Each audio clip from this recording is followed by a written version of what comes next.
lot of people have lost their jobs and experienced reduction in income, and so they won't be spending as much on Black Friday. And we think, yes, that is true, but the sum of that will be smaller than the sum of these three other factors. So we're expecting the holidays in 2020 to be, as the economists say, wild, y'all.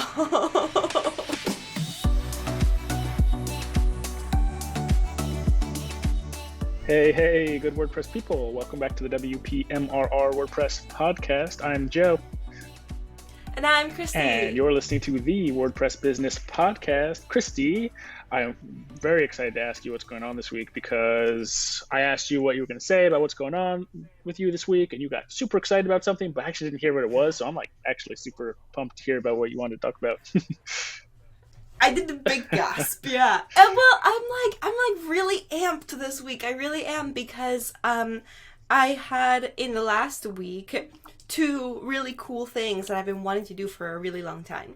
The first one was WordCamp Austin happened this time last Friday, and at this exact time that we're recording last Friday, I did a 15-minute virtual concert of my original music in WordCamp Austin's virtual reality stage. So there were so many layers to that were awesome, right? Like, one, we had a virtual reality WordCamp, everybody. That's crazy. That's so cool.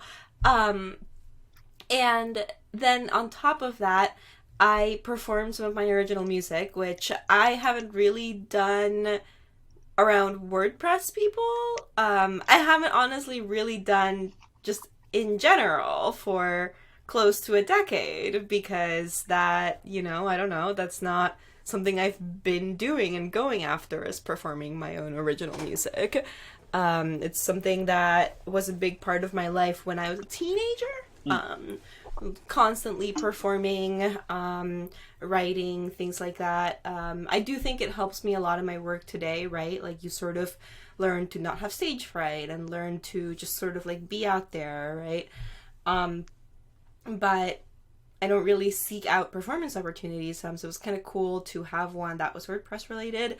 And it was, the first time that WordPress people heard some of my own songs, so that was like cool and a little vulnerable. So cool. But it was exciting. And then the day after that, I worked on a Saturday to get over the finish line the from zero to fully functioning WooCommerce store in 90 minutes workshop that we did for WooSesh on Monday morning. So we had 680 people who registered for that online workshop. Oh, cool. And in 90 minutes flat, we set up a fully working WooCommerce store on a live domain with Nexus managed WooCommerce hosting using Printful, and we got to a point where we could order a WooSesh swag mug off of the Printful website from your own WooCommerce store that you now own, with the integration, with the payment processing set up. So it was so awesome, and I was so excited to give that workshop, and now we also have the playlist for it for anybody who might want to consume that workshop on their own pace and go from zero to fully functioning first WooCommerce store on Nexus, or honestly you can do it on whatever hosting, right? Like I just did it on Nexus. So sort of like two really awesome things that I'm super amped about happened like right next to each other. I've been wanting to show my music to more people, and I've been wanting to do a very sort of skills-based workshop for WooCommerce for a long time, and they both happened within like 2 days of each other. Yes. I love all that. The WooSesh session sounds amazing. It sounds good for people who like want to potentially like set up their own WooCommerce store, but also folks who are like freelancers or agency folks. Like this stuff's super helpful to be able it's super helpful to be able to do this efficiently and effectively. And if you can follow this really nice guided tutorial, you don't have to spend like 10 hours figuring out like what settings do I do? How do I hook up my, Stripe into my WooCommerce account? How do I connect Printful into my shop? We have our WP Buff shop is actually the same. It's like WooCommerce and Printful, like pretty much set up together. And definitely the easiest way to do it, I think, and pretty easy to set up. So I think we set it up fairly quickly as well. So yeah, people can go, I guess, onto like woosesh.com probably and click through somewhere to find the sessions from this year. Did you say they are posted right now, Christy? Mm-hmm. Yep, they Cool. are. They are posted. Or actually, no, they're Either not. You have to be a WP Sessions ah, member to access the recording of the workshop. But if you message me at yo@wpmrr.com, I will send you the private YouTube playlist link mm, that we sent to the registrants so that they could have the content in preparation to the workshop, so that if they got lost or whatever, they could like back up on their own space. cool. Since we had 680 people registered, we did that so that we weren't bombarded by Right. questions, right? But yeah, so yo@wpmr.com, and I will hook you up with that Sweet. link. But yeah, I'm so pumped because that's exactly right. For me, when I learn, I want learning experiences that are complete. I don't like things that just explain things to me. A lot of people learn really well in that way. I personally don't. I learned best with the type of online content and even in person content that is based less on how things work and more on let's accomplish something, right? And I learn how things work on the way. So I always did really well in things like language classes, art classes, right? Where the way that you learn is you have projects, and through each project you learn, like, we're gonna make a still life, and this is how you learn about shading, and this is how you Hmm. learn about lining, and this is how you, and next we're gonna make a pot, and now you're gonna learn about 3D theory, and you're gonna learn about color or whatever, right? Like, I don't know how art works, but you get the idea. That's Something like that. That sounds right. that's how, yeah, that's how I learned, right? That's how I learned web Right. development. I could in no way look at the rules or look at a lot of that content that's based on here are different tags. I had to immediately jump in. Okay, we're gonna make a box. All right, this is how you made a box, and now I know about divs. Now we're gonna make, right? Yeah. And so for me, I wanted so badly for so long for there to be content like that about WooCommerce, because I felt that all the WooCommerce content that we had was so explanatory, right? And I Mm. know that that works for a lot of people, but there are lots of people in the world like me who need to learn through doing and through project-based and auditory learning. So I wanted a video course that was project-based for WooCommerce, and I just envisioned something where the teacher took you through every single step. I don't like courses where it's like, well, and so before you do this, I assume you did this and that and that and that, and go set up these three accounts. Like, no, I walked you through setting up a Stripe Yeah. account. I walked you through setting up the Printful account and creating the product template. I walked you through creating the free trial on Nexus Managed WooCommerce, and then we cobbled it all together. So it was so satisfying for me. I love doing Yeah, it. that's so cool. I have kind of like a follow-up question. This isn't like our topic for today really, but like now I'm interested in all this because I love like tutorial videos, the kinds you're talking about. Not even just tutorials, but like true walkthroughs where you actually walk through every single step. There, you're totally right. There's so many tutorials there. It's like set up your Stripe account, and it's like I just like want to follow a video to know how to do that. Maybe it is somewhat straightforward, but it would be super, super easy if I just had a video. I've found that when have tried to do videos like that in the past, or tutorial videos that are super in depth, when I've like already set up a Stripe account, it's kind of like a pain in the ass for me to like set up a brand new Stripe account. Like, do I need to like create a new Gmail account and like just truly like go from like, is that how I'm doing it? Like, how did you go about actually like going through all those steps? Because I'm sure you needed to like have a separate like a new email address and like probably like practice going through it once, and then once you practiced it, did you like then get another email address to like do the real thing? Like, did you like how did you go through setting up those steps to make sure like I can truly am practiced at like creating new accounts and like going through that redundancy? That's actually exactly how I did it. Cool. Is I set up a separate account and I signed up for this whole new thing. And especially with payment processing, right? You can't just do dummy Yeah, content if yeah. you want to fully take Right. someone With through all the Stripe, you steps. actually It had have to to be real have like your content. EIN number to put in, right? And like, how do you go through Hmm. Stripe when you like? I assume you didn't like set up a dummy like LLC to go through all this. That would be Yeah, commitment I to the can. gig, yeah. I did not set I up a second see. Yeah. LLC, but I mean, Stripe and also most payment processors will let you register as a sole proprietor, right? So I just put in my information as a Ah, human. okay. I've been a Stripe customer before, Right. but I put in my LLC number, so I was actually able to put in my own personal information, which is not. Actually, I think I've done it before. They let me set up a separate Yeah. account with my same personal information, but like, yeah, you as a sole proprietor can have however many businesses you want. Yeah. So you know, yeah, so that's how I set that up. I did use a separate brand new Gmail account. And I walked through all the steps. And the way that the mechanics of it too were interesting, right? I think I, for a while, overwhelmed myself with the idea. But then when I actually sat down to do it, I decided the best way to do it was just to turn on screen recording, just screen recording. I didn't keep my face in it, right? So Yeah. that my face can make all the weird things it wants to What's do. this? What's that? Um, you know, and I just started. I turned on screen recording and just started doing it. And when I figured something out, I was like, okay, all right, I kind of went back and explained it, right? Like, would erase a couple of the fields I had just filled in and just sort of talked at my computer and then kept going. And then I had this, hour and 15-minute video that I dropped into my video editor and just sort of like slashed out all the stuff that Gotcha. wasn't the course, and again, that's sort of another thing that I bring in from being a teenager in music, because you sort of learn to just do stuff and then take out anything that isn't that thing. And that is a really great skill to have across anything that you're doing in life. Yeah.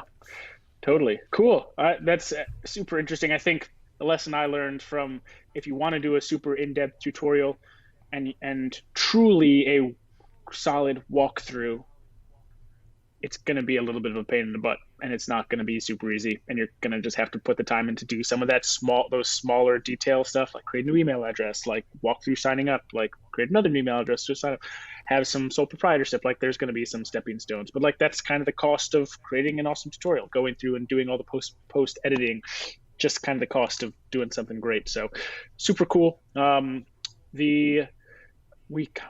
We talked a little bit about like WordCamp Austin stuff and like the VR experience. Sounds super cool. Allie actually also spoke at WordCamp Austin, and I asked her. Yeah, I went right after her. Cool. I was her anchor. Yep, she talked, and then I was her musical Nice, break. very Yep. cool. I actually asked Alex. I think something come out in Tavern about like a VR experience at WordCamp Austin. I was like, Allie, do you know the organizers there? Can you please ask them to come on the podcast, because I want to talk about that. I'd never heard of that before, so I was like, I need to talk with this about someone. So, listeners, stay tuned. Hopefully, we'll have someone from WordCamp Austin talking about that. And Christy, we'll make sure you're in there as well, because I don't want to talk about that. I didn't even like know it. And the music thing was super cool too. I don't think I've ever seen that at a WordCamp. I know a ton of WordPress people. There's like a huge Venn diagram intersection between like WordPress folks and developers and people who do music. Not just developers, WordPress folks and like music people. And the center of that Venn diagram is like way bigger than you think it would be. Like, most people I talk to are like, oh, I Isn't do that this with strange? music. And it's like, whoa, there's such a Yeah. correlation.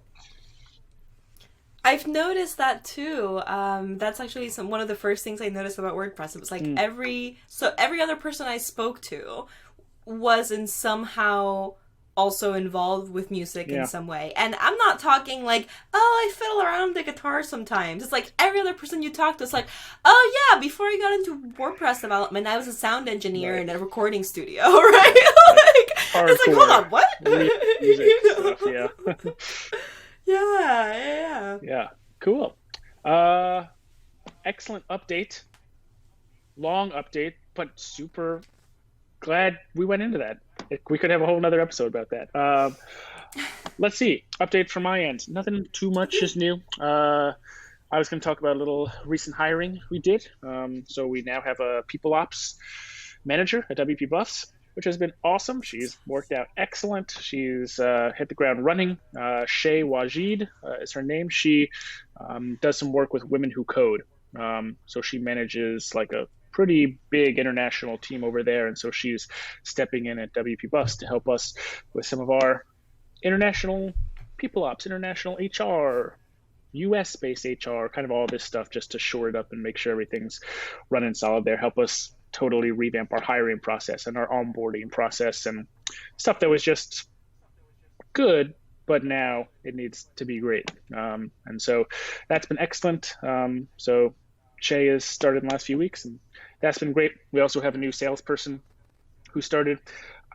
Chrissy, I don't know if you know Travis Lima, but he is a. I do know Travis You know Lima. Travis. So Travis is a WordPress person. What? I actually met him at WordCamp Europe 2 years ago for the first time, and I actually always have the memory of meeting him in my head because I was always thinking like that guy was really nice, like, and like I enjoyed talking. He came up to me and was like, "Oh, I've been hearing about WP Buffs, like really cool stuff you're doing. Like, just wanted to say hi." And I was like, "Travis, awesome dude." And he's come on and he's part time helping us do some sales work as well. He does work for Paid Memberships Pro.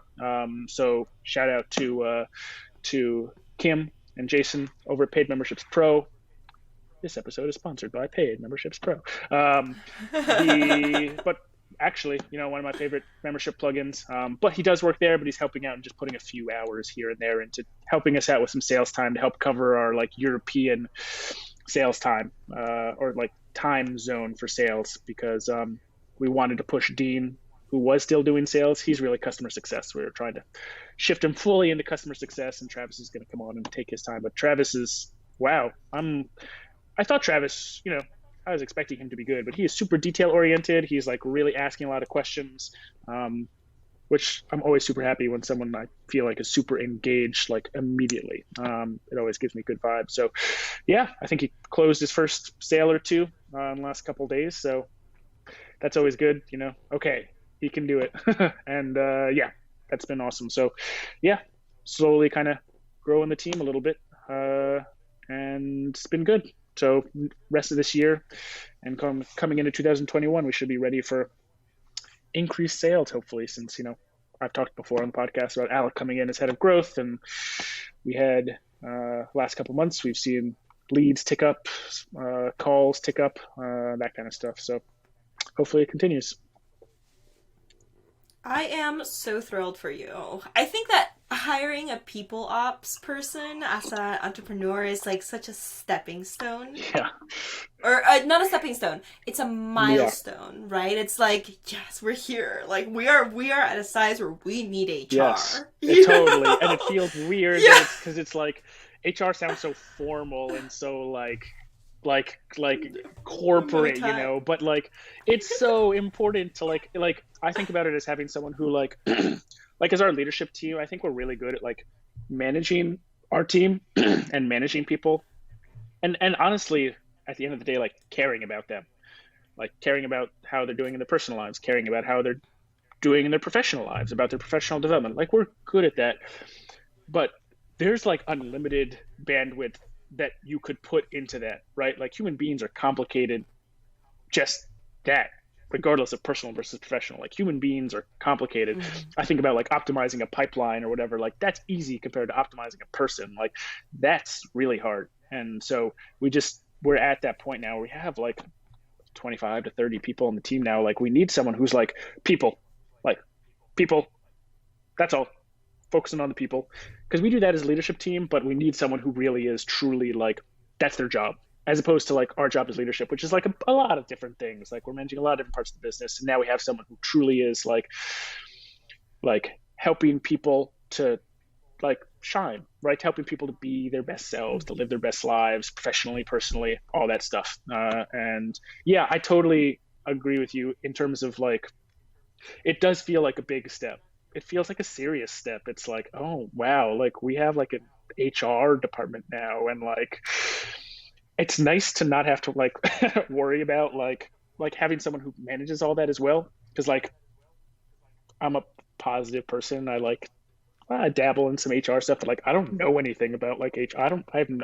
We've been flying by the seat of our pants for 5 years, and like now it's nice to have someone who's like, oh, like you shouldn't be doing that, or like here are the things we need to do to like make this better. Okay, so a professional, Shay's worked with like women who code. It's like that's like a 250 person organization, right? So she has so much experience doing this at scale. I don't think we'll be at 250 people anytime soon, but she understands the like what we need to have in place at a smaller number in order to like maybe we may be like 50 people in a year. Like that's a possibility. So we need to put things in place now that are going to make sense. So anyway, yes, it feels a little serious, but it feels good to have.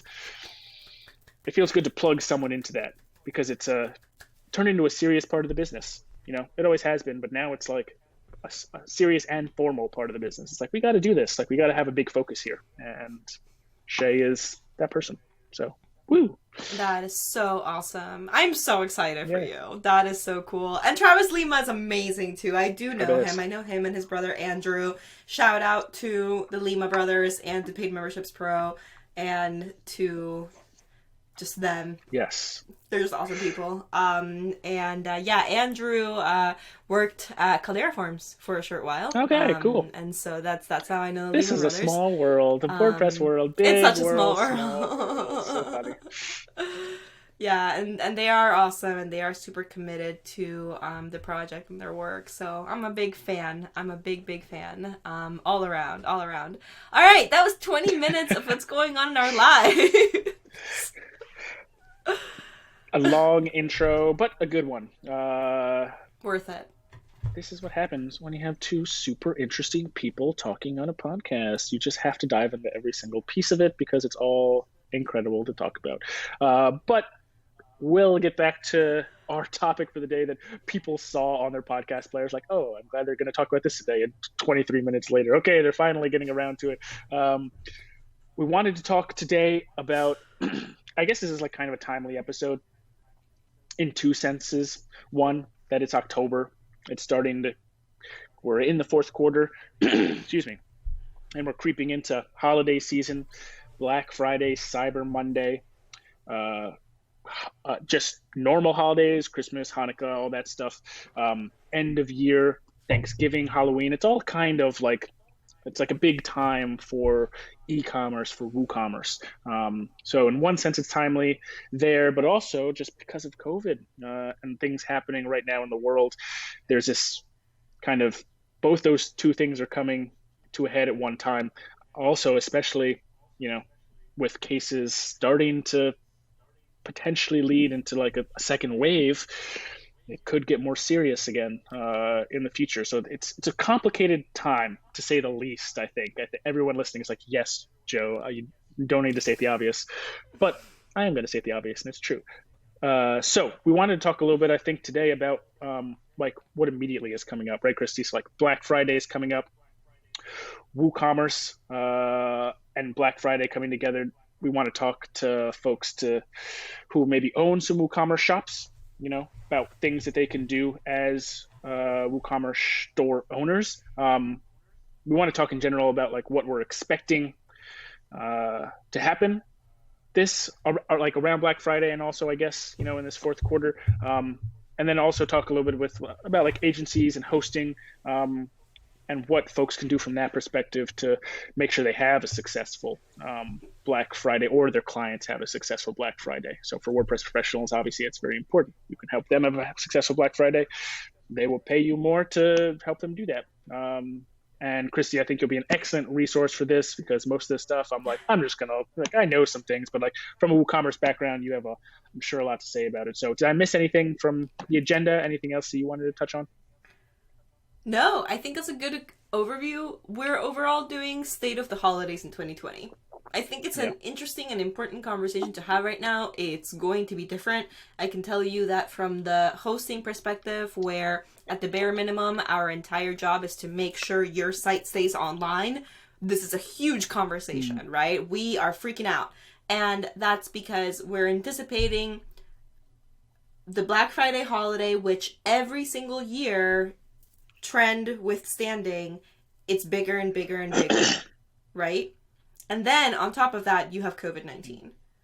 So we're expecting it to be even bigger. Why? Because people are at home, because actually this is important. Why? Number one, people are at home. People are going to be shopping more. They haven't been doing the shopping that people normally do throughout the year. is the trend that we're seeing. And we're seeing e-commerce trends that are compensatory. So when things open, it seems that all the backlogged spending that wasn't happening happens. It's not like people just say, oh, well, I didn't spend it then, so I'm not going to spend it now. That's super interesting. From an economic analysis standpoint, we didn't really know what to expect from that, right? We didn't know if that economic activity would never happen, if it was just lost into the nether, Right. or if it would be compensatory. Because the economy did And go as- down. People were starting to stop a little bit of their spending.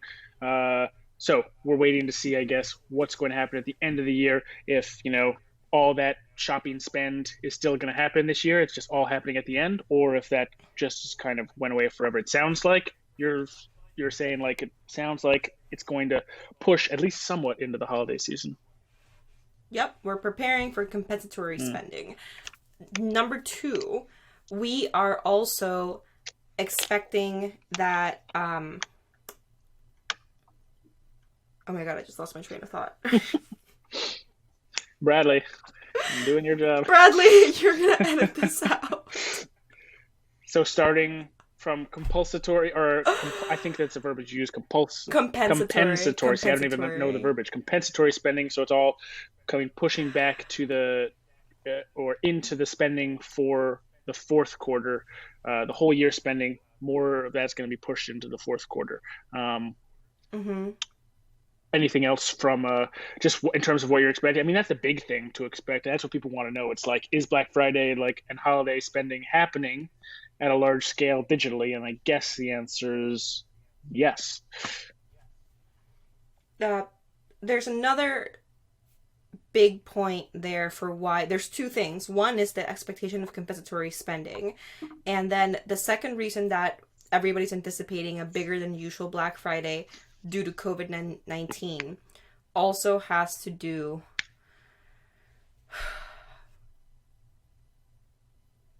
oh my god, I'm supposed to know this stuff on top of my head. If you want to take a second to look it up, it's totally fine. So yeah. I'm trying to think, because maybe I can help unblock. COVID-19 economy, right? Economy's been down most of the year, but it did rebound. I mean, it's rebound pretty well in certain areas. Everyone's going online. A lot of stores are building out their e-commerce stores. Thank you. That's what it was. Yep. Yeah, so it was it's new skills in disease management. So, number 2, we have noticed that people who didn't know how to shop online know how to shop online now. This is something that we're going to see trends going into 2021, right? So you had your grandparents or whatever, right, who would just go buy everything at the store because that's how they've been doing it for 70 years. And now because of this pandemic, they had to learn about curbside delivery. That's not going away. Right? Your grandparents now know about curbside delivery. It's faster, it's easier, they don't have to walk around the store, and they're gonna keep doing it. So we're anticipating more e-commerce upticks that are longer lasting because of what we call skills gaining. Right? Now more people know how to shop online. They know the benefits because they had to learn, right? Before, there was no real incentive for people who haven't traditionally shopped online to learn how to shop online because you can get most of the stuff you need in person, but now everyone had to learn how to shop online. So we're seeing that. And then, of course, the third reason we're going to expect Black Friday to be bigger is because people aren't going to be standing in crowded lines for Black Friday. So Black Friday's still gonna happen, but it's not gonna happen in our physical space the way it normally does. It's gonna go somewhere, though. Yeah. And that means that it's going to go online. And what's really interesting is that we think that these 3 effects are going to be bigger than the income loss that we've seen on the other side, right? Because the counter argument is, well, could Black Friday be smaller, or could these 3 big drivers be mitigated by the fact that a lot of people have lost their jobs and experienced reduction in income, and so they won't be spending as much on Black Friday? And we think, yes, that is true, but the sum of that will be smaller than the sum of these 3 other factors. So we're expecting the holidays in 2020 to be, as the economists say, wild, y'all. Quote her on that. That's I like the interesting. I thought it was super interesting the part about like gain skills, uh, because it's like once something gains a technology element, you can't just like and you don't just like take it away and kind of go back to the old way in a lot of cases, right? It's like I remember when I discovered Instacart, and I was like, oh, I can do grocery delivery, like that's cool, and I tried it and I was like, oh, all my groceries just got delivered. I didn't have to spend like an hour and a half, like going to the grocery store, like shopping, like checking out, like bringing all the stuff home. I just had to like unpack it and put it in my fridge and freezer, and that was it. Um, yes, maybe sometimes there's a squished avocado or like the something I ordered something in like number of things instead of pounds or something. Yeah, it's not perfect, but that saved time to me was totally worth those small mistakes. And now that I've done Instacart like once, like you know, I'll go to the grocery store every once in a while if I want to have that experience, but 95% of the time I don't want to have that experience. I just want my groceries at my house. So I totally get what it's like with, things moving more into technology now because we have this contactless delivery. Like every restaurant commercial you see is like contactless delivery, contactless delivery. Well, it's not just going to like go away. It may not be a requirement legal from a legal standpoint, but once people get used to that, once people gain that efficiency and they have that experience a few times and understand how much easier it is just to plug something into their phone and have it delivered an hour later, it's going to stick at a significant rate. Again, maybe not for everybody, but at a significant enough rate that it will change e-commerce. And so it sounds like for this year, from what you're saying, we'll see a bump, but it's a wave. It's not just going to stop. It will continue probably into future years, and this is probably going to be a big bump because, like you said, most people are not waiting in lines. Like Amazon Day, I think it just happened. The 2 Amazon days or whatever. Yeah, it was 2 days ago. Just happened, and you always read the stories after the Amazon days about how Jeff Bezos' net worth just gained like $20 billion in like 2 days. Yes, well, it's because that was a successful day, and as a lot of people are probably not super happy about how he's doing so well during COVID because he takes advantage of a lot of these things. I don't want to get into that conversation. I'm just saying e-commerce and online shopping continues to grow, and I think it probably will continue. I think you're probably right. All right.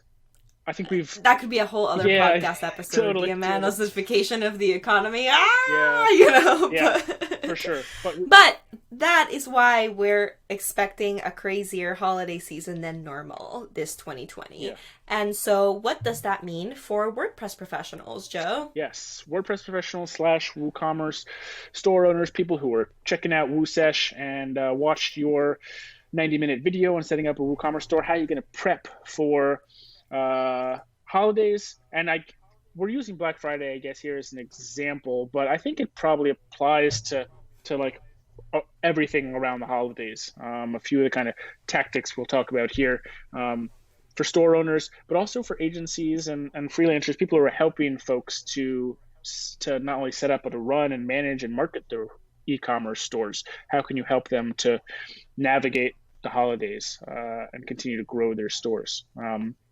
So the first thing we have here is just around like a Black Friday / Cyber Monday discount pricing. You see a lot of folks doing big discounts for Black Friday, Cyber Monday. From a WooCommerce perspective, Christy, what do you usually advise people in terms of what kind of discount they should do? Does it depend on kind of what industry they're in? Does it depend on what they're selling, a high price ticket item versus a low price ticket item? What do you usually say to folks in terms of, should you do a 5% discount that probably won't get noticed very much, or do you need to do a 75% deep discount? So this is all about context. It depends on the product, right? From both a WooCommerce perspective and an entrepreneurship perspective, it depends on your product. The most important thing that I think I always drill home is pricing communicates value. Whether that's right or wrong is a different conversation, but the fact is that we have been taught and we generally equate unconsciously or consciously higher prices to mean better. Not always true, but a lot of the time we think, well, if this is going to be so expensive, it must be better. Right. And so when you think about discounts for Black Friday, you want to think about your product's positioning in the market. If your positioning is we're economical, we're big bang for your buck, then a deep discount makes sense, right? If you're usually experiencing success with 30% off sales, with flash sales, with promotions that take on the strategy of offering a discount to cost-conscious consumers so that they accelerate purchases after they've heard all your marketing, then Black Friday, 30%, forget that. For 2 days, we have 75% works really well.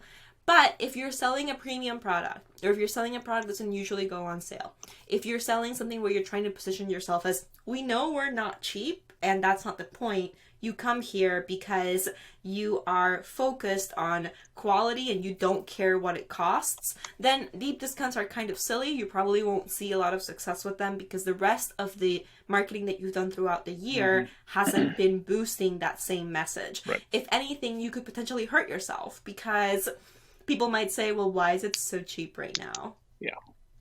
So when you think about that type of product, what you actually will experience some success with, depending on the product, is bundling, right? So we're not lowering the price at all. We're just throwing in an additional free thing.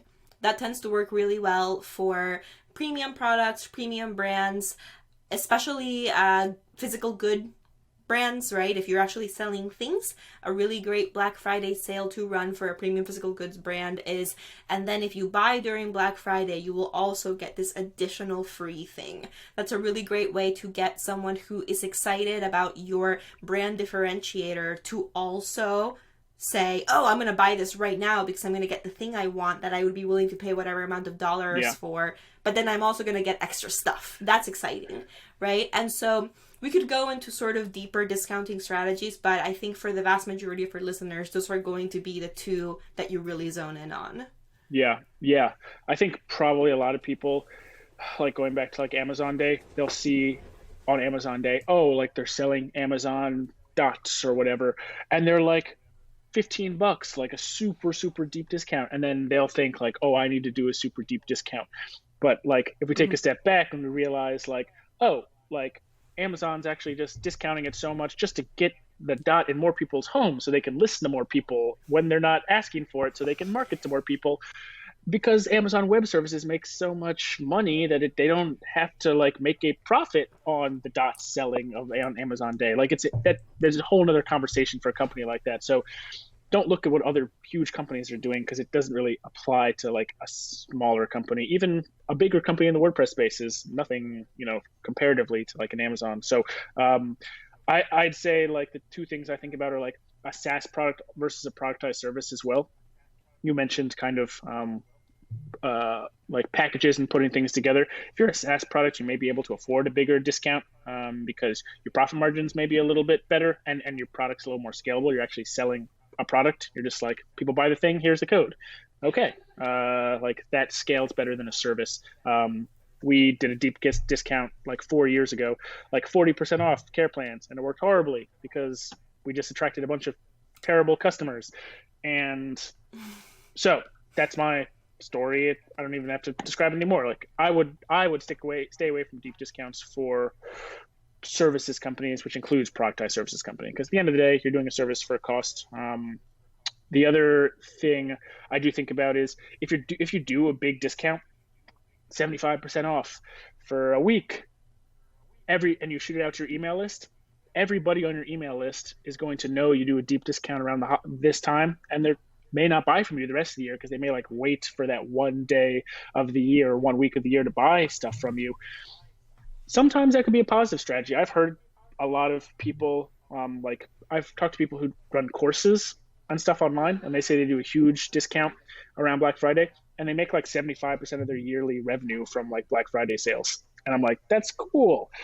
It's one way to run a successful business, getting all your revenue in one spot. But it also sounds like a little like, what if it doesn't work out very well one year? Like it seems like you're putting all your eggs in one basket. So I usually am this and think similarly to you, Christy, in terms of I stick away from big discounts.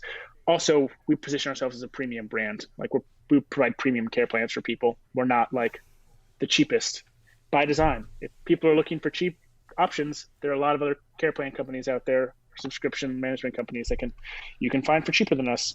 And we say that I used to say that in sales calls. I'm like, we're not the cheapest for sure. If you're looking for cheap, you can find somewhere else. If you want premium, if you want something that's actually going to work for you, then this is where you want to be. And so we brought on the right kind of customers. So as a premium brand, we don't want to do deep discounts. We almost never do deep discounts more than 10% on subscriptions. And sometimes we do 20%, but it's on only the first month.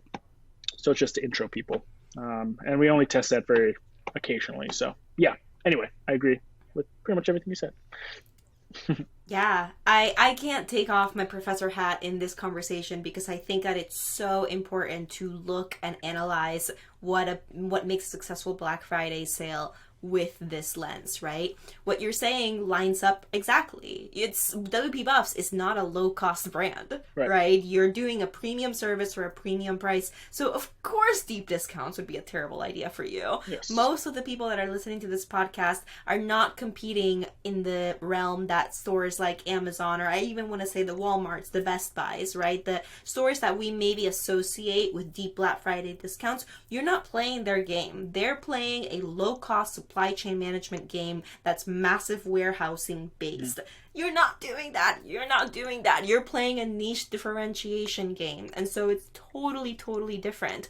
When we think about why these types of strategies don't work for smaller businesses, it has everything to do with the fact that people aren't shopping you because you're cheap. So doubling down on a message that isn't your existing message isn't going to work. Otherwise, the bundles tend to work and the giving away extra free stuff tends to work because you're just getting more interesting things, right? People are shopping you for interesting. And I think that a lot of people will say, well, I don't even know what to bundle. I think another Black Friday strategy that I've seen that's super successful is partnering. Right? So you put together a bundle with 2 other companies that provide complementary services, and then those complementary services create a sort of existing value that can be impulse purchase. That's another key thing with Black Friday, right? Like, airlines don't necessarily have Black Friday sales. That would be silly because who impulse buys plane tickets? You usually buy plane tickets for a reason. Right? Some people buy impulse buy plane tickets, but most people do not, right? And so that can be an interesting way to package a Black Friday offering that can be successful. When you talk about the online course creators, that makes so much sense to me because when you think about it with that professor hat on, right? The game that online course creators are playing is they are the low-cost alternative in education.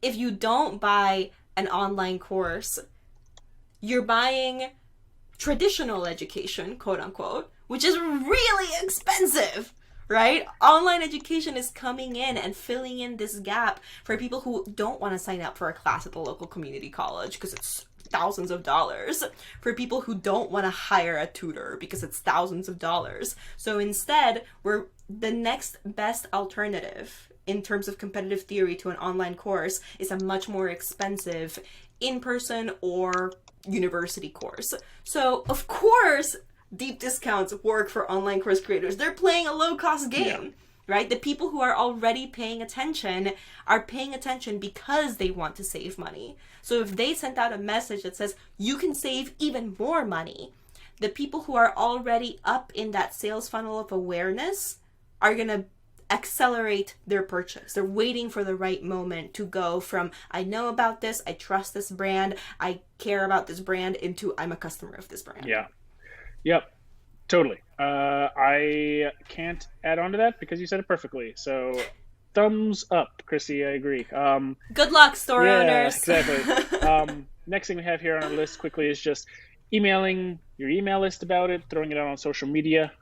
This is kind of about an immediate audience. So or letting your immediate audience know and just communicating it to folks. So if you have an email list of 10,000 folks and you're doing a Black Friday sale, you should probably let people know, hey, I'm doing this sale, come in during this time, then a day before, hey, this thing starts tomorrow, come in.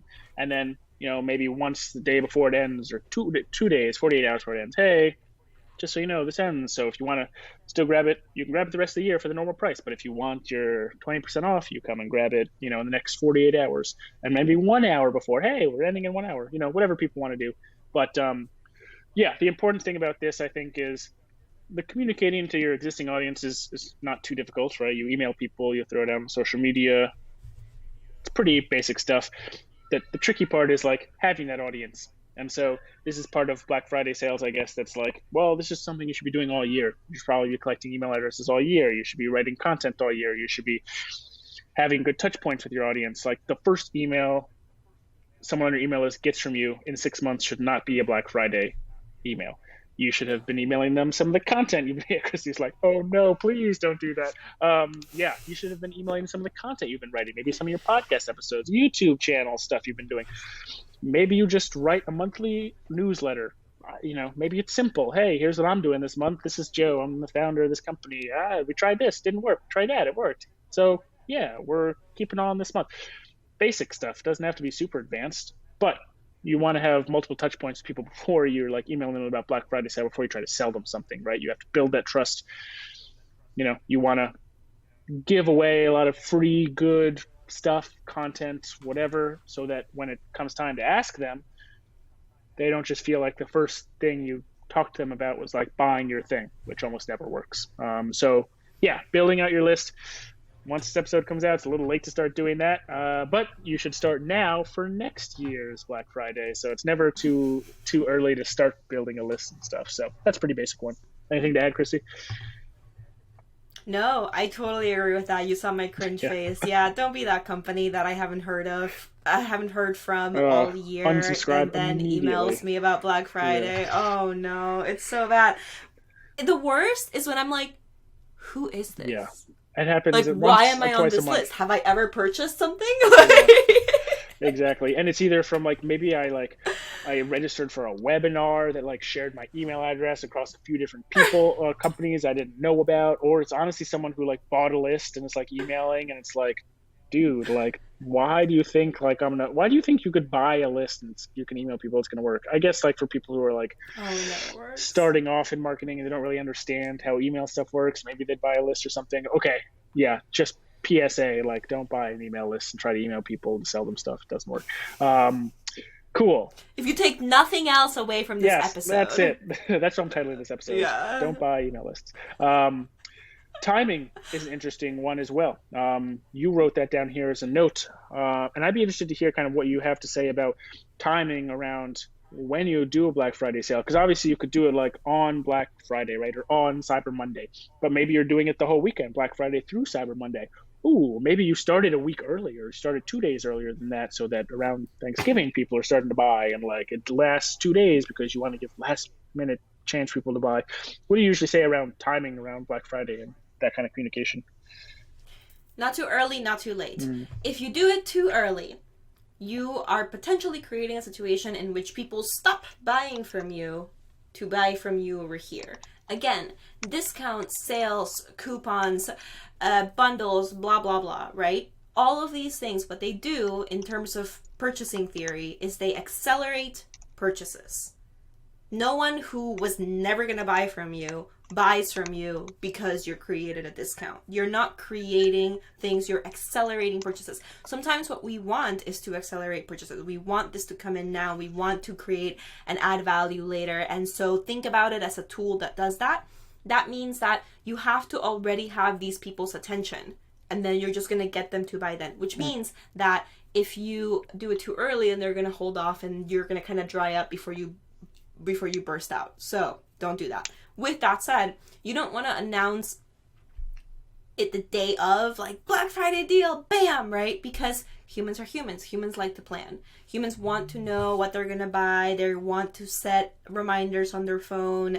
And most of us, especially listening to this podcast, don't have the kind of reach or the kind of existing brand power where we could just throw out the deal the morning of, right? Some companies can. Most companies cannot. Even Best Buy will tell you which TVs are going to be on sale a week before Black Friday or something like that. That's sort of my take on that. Not too early, not too late. The other thing that I have a strong opinion on is when it ends, It ends when your customers decide it ends. Here's why. Why would you turn off a hose of money? Mm. It was like, okay, are we cutting off the deal on Monday? Yeah, sure. If the Black Friday attention that we were getting is done on Monday, then let's close it out on Monday. But if on Monday and on Tuesday people are still buying at a higher rate, why would you be like, no, please go away? No. Sorry. Let the sale last until we don't want it. We don't want it. Let the sale last for as long as your customers say it's going to last. Because at the end of the day, right, if you're running a Black Friday campaign, you means that you're asking for people's attention during this pre-established cultural shopping moment. And so most of the time, the attention is going to fizzle out by Tuesday, Wednesday. And if it's not, keep it going, right? Yeah, I agree. I think that is a smart way to do things. It's a good way to get feedback from customers and do what's best for them, because a lot of times doing what's best for your customers and responding to what they want is best for your business as well. Last thing we have here is originality. And you put this down here as well. This is a hard time to be original, a hard time to be unique, because everybody's trying to grasp for your attention right now. Actually, maybe that means it's an easier time to be unique, because everybody's probably trying to grab for attention the same way.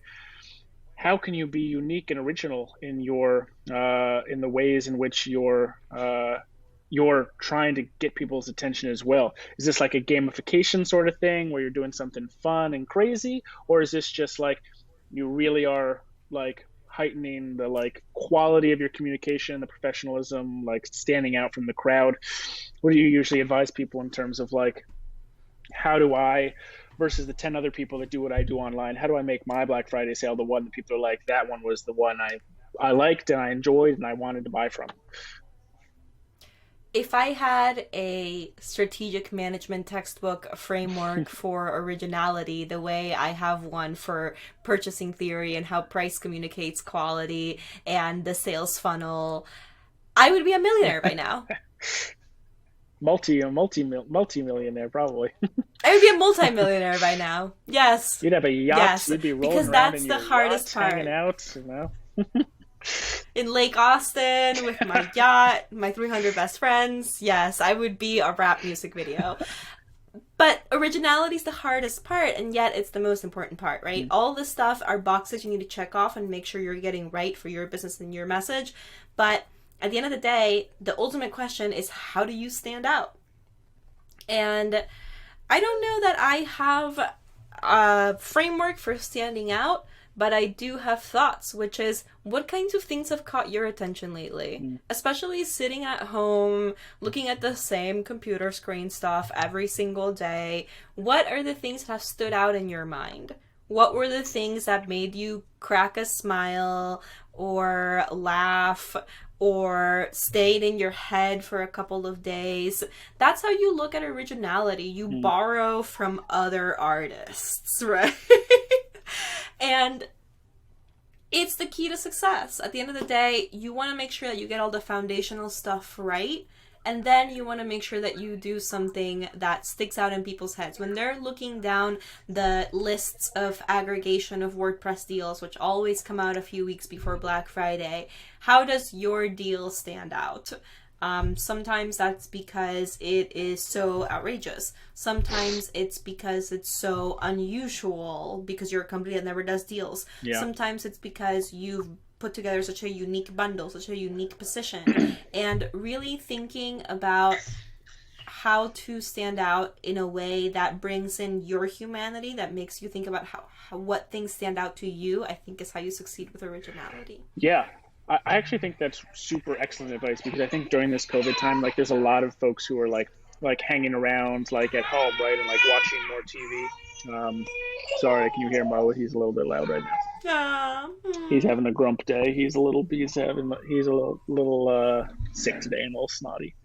Oh, poor baby. I'm gonna move to the other room quickly just to dampen the audio a little bit. That's okay. You're fine. He's all good. We all know you just had a baby. It's all good. I feel like whenever I'm on work calls, now that everyone's working from home, people who don't usually work from home even, and like you see their kids, they're like, "Oh my god, I'm so sorry." I'm like, "Dude, you have kids. Like, it's okay. Yeah, totally. Stop being sorry. Yeah. Stop being sorry." If this video just got cut and I'm now in a different room, it's because there was a baby doing stuff. I like what you said a lot about like getting ideas from other sources, because I think a lot of people are like watching more TV at home and like tuning into more like Netflix and streaming services and YouTube stuff. And I think, I don't know about other people, but I would assume a lot of people are kind of feel bad that they're like spending a lot of time in front of like a computer or in front of screens. Mm-hmm. I know I do. I think, sometimes I watch too much TV for sure. I'm in front of my phone too much sometimes, definitely. But, Joe, I stayed up till 3 a.m. last night watching the entire season 4 of The Good Place. Okay, love The Good Place. It was so good. Yeah. Continue. Yeah. But with TV comes like ads, and I don't like watching ads a lot, but I do like watching ads from the perspective of a marketer, because I actually like to see like what sticks with me. And like, I remember like the Chevy commercials for a long time were like really good about how they like comparing their stuff with other cars. It was like different than other stupid car commercial. I was like, oh, that was a good commercial. Like I know Chevy now, it sticks in my head. Like the Liberty Mutual commercials are kind of goofy, but I thought they kind of like went into like Geico's playbook, and like the guy who was like Liberty Bibbity, like misquoting like his movie lines. Like I thought that was a hilarious commercial, and I always stuck with me. And so I don't know if it would make me buy Liberty Mutual insurance, but it did stick with me. And the first step is like sticking in people's brains a little bit with something original. And so that's, I think, an easy way for folks who are like maybe feeling bad that they're watching a little bit too much tube. Well, use it to your business advantage. Watch some commercials. The commercials on YouTube that come on that are like, hey, I'm in my Ferrari. Like, don't you want to own a Ferrari? Take my Amazon affiliates course. It's like, obviously, maybe that does work for you. It doesn't work for me. Not something I'm interested in, and something that actually totally turns me off at this point in my career. But that's a good non-example for me, right? It's like, I definitely don't want to do that. Like, how do I duplicate the kind of things other people are doing? And I think it's very easy to get ideas around that kind of stuff. So, if you're watching a little bit too much tube, hey, use it to do a little bit of analysis and see what do you think about when you think about cool products right now? Well, what's stuck in your head a little bit, and you can try and use some of that originality to implement some of your own stuff. So I think it's a good idea. All right. Okay. We're going to talk a little bit about hosting, but we've already kind of been on for like an hour. Yeah. But maybe you have like a 2-minute like hosting, like how do you just like because he's like, no, Joe, it's a whole other episode. Yeah, let's do it. It's a whole other episode. Let's do it next week. Yeah, let's do it next week. Yeah, and it'll still come out. Let's do Black Friday, the agency perspective. Yes, let's do it, because I think there's more to talk about. So we'll leave it there for today. Those are some good tactics and strategies to push forward on Black Friday / holiday sales. These are good. There's some good Black Friday stuff there, but this applies to like all holidays. You email people before holidays come up. December is slow for some people. Well, let's speed up December by using some of these tactics. And so, yeah, cool. All right, Christy, if people want to leave us a review, that would be super awesome, right?